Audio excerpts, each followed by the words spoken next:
Air India जहाज का भयानक हादसा जो 12 जून 2025 को पेश आया, वो जहाजी सफर की तारीख का एक इंतहाई तबाहकुन वाकया समझा जा रहा है।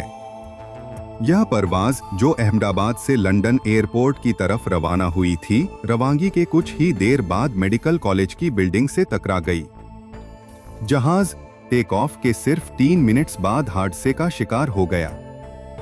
जहाज में 242 मुसाफिर और क्रू सवार थे, जबकि बिल्डिंग में भी 100 से ज्यादा लोग मौजूद थे, जिनमें से कई लोग हलाक हो गए।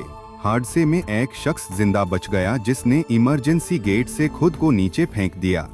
एयर इंडिया के चेयरमैन चंद्रशेखर ने एक माफीनामा जारी किया है, जिसमें उन्होंने कहा है कि जहाज में नई इंजन लगाया गया था और किसी भी किस्म की टेक्निकल खराबी या वार्निंग का कोई पता नहीं था। जहाज का ब्लैक बॉक्स मिल गया है और तहकीकात का अमल तेजी से जारी है। इब्तिदाई रिपोर्ट 30 दिनों के अंदर पब्लिक होने की उम्मीद है। हादसे के बाद एयर इंडिया ने अपने 1563 इंटरनेशनल परवाजों को आर्जी तौर पर बंद कर दिया है। एयर इंडिया, जो टाटा ग्रुप की मिल्कियत है, 2022 में प्राइवेट सेक्टर में वापस आने के बाद अपनी शनाख्त, ब्रांडिंग और मॉडर्न फ्लीट के जरिए ग्लोबल स्टैंडर्ड हासिल करने की कोशिश कर रही थी। 2023 में कंपनी ने नए लोगो, नए यूनिफॉर्म और विस्ता के नाम से अपनी सर्विस को दोबारा ब्रांड किया।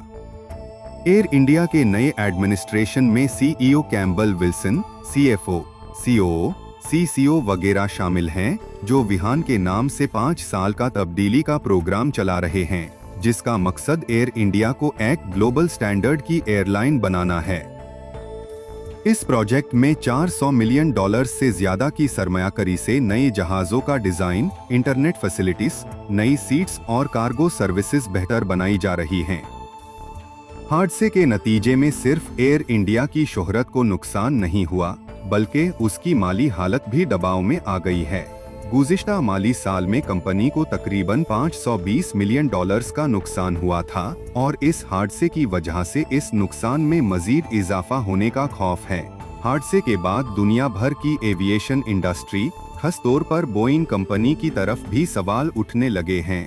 हादसे के बाद मुतासिर खानदानों के लिए टाटा ग्रुप ने एक इमरजेंसी रिलीफ फंड भी कायम किया है, जबकि कानूनी कार्रवाइयां और इंश्योरेंस क्लेम्स भी जारी हैं। दुनिया भर में इस हादसे को एक सीरियस केस की तरह देखा जा रहा है, जो आने वाले दिनों में हवाई सफर की पॉलिसीज और सिक्योरिटी स्टैंडर्ड्स को दोबारा से तय करने का सबब बन सकता है।